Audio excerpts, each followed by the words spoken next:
তো ভাবতেই পারিনি যে আমি আর ফিরে আসবো। মারাত্মক একটা অ্যাক্সিডেন্ট ঘটে যেতে পারতো। ট্রেনটা প্রায় ছেড়েই দিয়েছিল সামনের দিক দিয়ে। এত বড় রিস্ক নেওয়ার কোনো দরকারই ছিল না। সাকা সাকা সাকা সাকা যা। তাকাও তাকাও, থাক, তুমি বাজারে যাবে না? তাহলে চুল কেউ করে। কি খাওয়া তুমি, কি খাওয়া? আর আশা করছি আমিও ভালো আছি। সেটাতেই চ্যালেঞ্জের নতুন একটি ভিডিওর সঙ্গে তোমাদের অনেক অনেক ওয়েলকাম জানিয়ে আজকে ব্লগটা স্টার্ট করছি। তো দেখতেই পাচ্ছি এখন স্টেশনে দাঁড়িয়ে আছি, যাচ্ছি হচ্ছে বোনদের বাড়িতে। চিনিকে আনতে যাবো। চিনিকে যার আসার কথা ছিল, ওর মায়ের আসার কথা ছিল, কিন্তু আসছে না, তাই চিনিকে আনতে যাবো। চলো তোমরা দেখতে থাকো ব্লগটা, আশা করছি ভালো লাগে।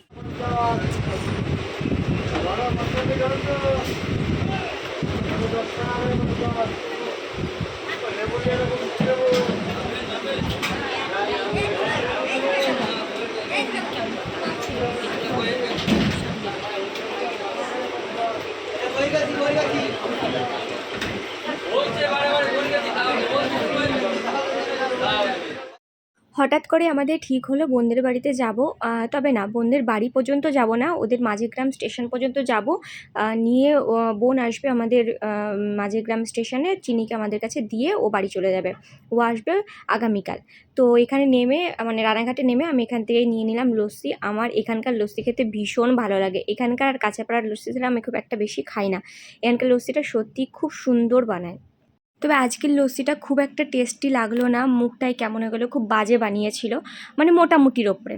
যাই হোক, এই যে আমাদের ট্রেন ছেড়ে দিয়েছে, প্রায় আধা ঘন্টা পর গিয়ে ট্রেন ছেড়েছে। ট্রেনের টাইম ছিল 6:05, কিন্তু ছেড়েছে 6:20-তে, যে কারণে আমাদের অনেকটা দেরি হয়ে গেছে।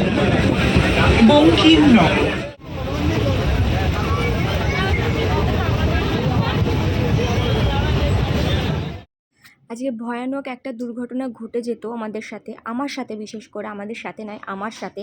আমাকে আর বাড়ি ফিরে নিয়ে আসা হতো না আর। মানে সমস্তটা তোমাদের সাথে শেয়ার করব। দেখো, আমরা কিন্তু বাড়ি চলে এসেছি। এই যে আজকে সুস্থভাবে ভিডিও করছি তোমাদের সামনে, এটা কিন্তু হতো না। সত্যিই আমাকে আর পরের দিন থেকে আর দেখতে পেতে না, কিন্তু ভগবানের অশেষ কৃপা আর আমার লাক বলে না, সেটার জোরে আমি কিন্তু বেঁচে এসেছি বাড়ি। তো এটা হচ্ছে পরের দিন সকালের ভিডিও, মানে আজকের সকালের ভিডিও। গতকাল একদমই অল্প ভিডিও করা হয়েছিল, তো সেই কারণে ছোট হয়ে যাওয়ার জন্য তোমরা অনেকেই একটু বলো যে দিদি বড় ভিডিও দেবে, ছোট ভিডিও দিও না। ওই জন্য ভাবলাম যে একটু বড় ভিডিওই অ্যাড করে দিই। তো এটা হচ্ছে পরের দিন সকালের ভিডিও। চা খাচ্ছি, দেখো ফ্রেশ ফ্রেশ হয়ে। ওদিকে চিনিও কিন্তু আজকে উঠে গেছে। তো উঠে এই যে সবাই গল্প করছে। আর বাবা, দেখো বাবা আমাকে কী যেন একটা বলছিল যে তোমার মা শাড়ি পছন্দ করতে পারে না, কীরকম ধরনের শাড়ি পছন্দ করে, তো সেগুলোই বলছে। তো মামুনি আবার বাবাকে বলছে তুমিও পছন্দ করতে পারো না, তুমি বয়স্কদের মতো জামা কাপড়, মানে শাড়ি পছন্দ করো। তো এইগুলোই বলা বলি হচ্ছিল। খুব মজা লাগে। আর বাবা থাকলে না, বাবা এক একটা মানে হাসির মজার গল্পগুলো শোনায়, তো খুব ভালো লাগে ওই জন্য। আর এই যে চিনি বুড়িকে দেখো কী করছে, দেখছো?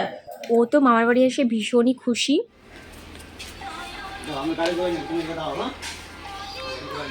বাবা, থাক থাক থাক, তুমি বাজারে যাবে না? তাহলে চুল কেউ করে ওরকম? এই তো আমি আর তুমি যাবো। সকালবেলায় তোমাদের দাদাভাই যাবে বাজারে, তো ও কিছুতেই ছাড়ছে না, বলছে মামা আমিও যাব। তো আমাকে বললো তুমি তাহলে রেডি হয়ে নাও, ওকে পেছনে ধরবে, তাহলে আমি আর কোনো অসুবিধা হবে না। তো ওই জন্য আমি তোমার দাদাভাই আর চিনি বুড়ি এসেছি। ভালো করে বলো।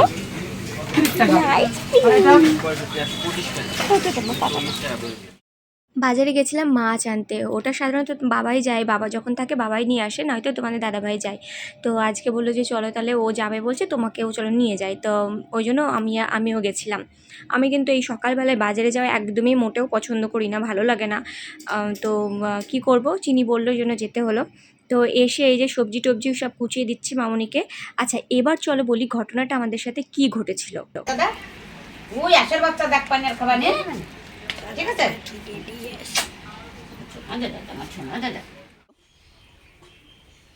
ডাক দাও, বলাই বস, বলো আমাদের। ও চলো, ও তুমি মায়ের সাথে কথা বলো। ডাক দাও ম্যাডারে, ডাক দাও। কি হলো? আচ্ছা চলো, ব্যাপারটা হয়েছিল কি এবার তোমাদের বলি। ব্যাপারটা এরকম হয়েছিল, আমাদের রানাঘাট থেকে মাঝগ্রাম যাওয়ার টাইমিংটা ছিল, মানে ট্রেনের টাইমিংটা ছিল 6টা 5-এ। তো সেটা ছেড়েছিল কি 6টা 20-তে। তো অনেকটাই লেট করে ছেড়েছিল।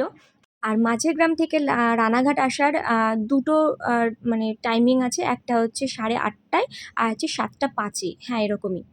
তো রীতিমতো আমরা ঠিকঠাক মতোই কিন্তু মাঝেরগ্রামে পড়েছিলাম। তো সেখানে কিন্তু আমাদের রানাঘাট আসার ট্রেনটা কিন্তু দাঁড়িয়েছিল, বোন কিন্তু অলরেডি চলে এসেছে। ওখান থেকে আমরা দৌড়তে দৌড়তে মানে রেল লাইন ক্রস করে কিন্তু আমরা এই দিকে আসার চেষ্টা করছিলাম। আর সেই সময় আর তার সাথে আমাকে কিন্তু রানা আমার হাত ধরে দৌড়িয়েছিল, জানো। ও যদি না থাকতো আমি কিন্তু সত্যিই বেঁচে ফেরার মতো ক্ষমতা আমার ছিল না, আমি কিন্তু ওখানেই মরে যেতাম। যে টাইমে আমরা রেলটা ক্রস করছিলাম, মানে লাইনটা ক্রস করব, সেই টাইমে কিন্তু আমাদের যে রানাঘাট যাওয়ার যে ট্রেনটা সেটা কিন্তু ছেড়েই দিয়েছিল। তো এত ওটা মানে হালকা স্পিড হয়েছিল বলে, তাই একদমই স্পিড ছিল না, মানে নর্মাল স্পিডে চলছিল বলে আমি কিন্তু তাড়াতাড়ি করে এসে উঠতে পেরেছি, বা ওই লাইনটা ক্রস করে আমি আসতে পেরেছি, নইলে কিন্তু আমি মরে যেতাম সত্যি। আজকে মানে ট্রেনে কাটা পড়ে যেতাম, আমি আর ফিরে আসতে পারতাম না। ভগবানের সত্যি অশেষ কৃপার জন্যই কিন্তু আমি বেঁচে গেছি।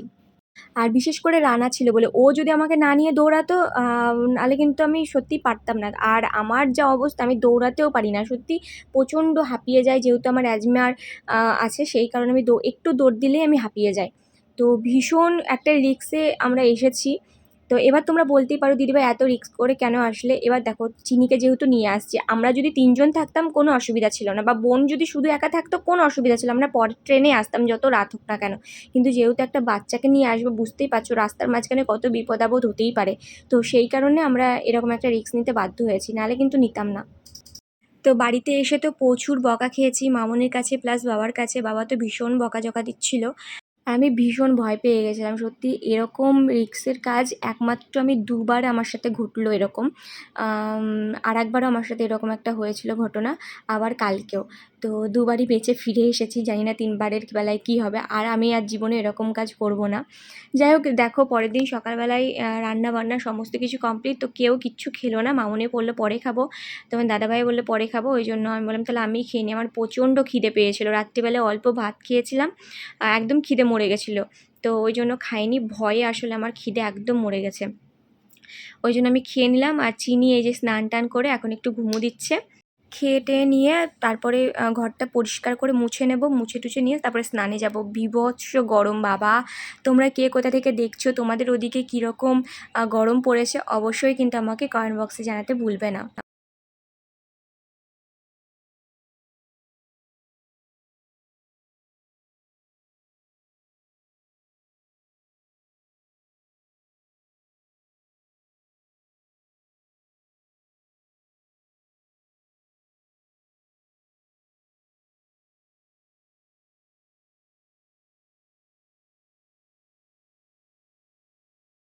খাওয়া দাওয়া করে আমি এসেছি, এই যে তোমাদের বললাম যে ঘরটা একটু গুছিয়ে রাখবো।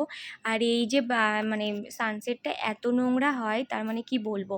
তো এটা একটু পরিষ্কার করবো, এটা আমাকে ডেলিকার রুটিন, আমার এটা পরিষ্কার করতেই হয় আমাকে। আগের দিন ফ্রিজটা পরিষ্কার করেছি, ফ্রিজটাও প্রচণ্ড নোংরা হয়েছিল।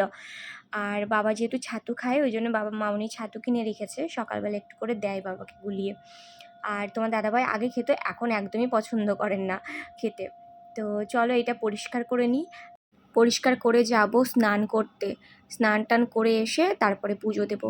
তো চলো বন্ধুরা, তোমরা দেখতে থাকো ব্লগটা, আশা করছি ভালো লাগবে।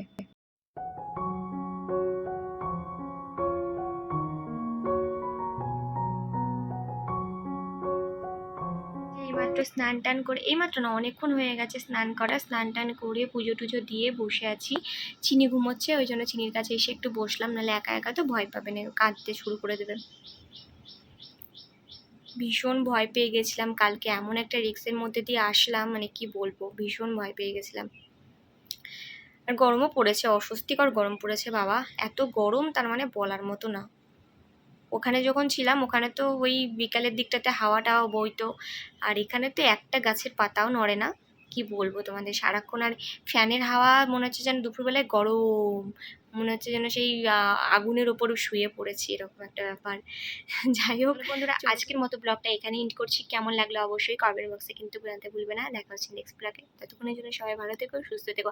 আর হ্যাঁ, চ্যানেলটিকে সাবস্ক্রাইব করে পাশে থাকা বেল বাটনটিও কিন্তু প্রেস করে দিও। নতুন ভিডিওর সাথে দেখা হচ্ছে, টাটা।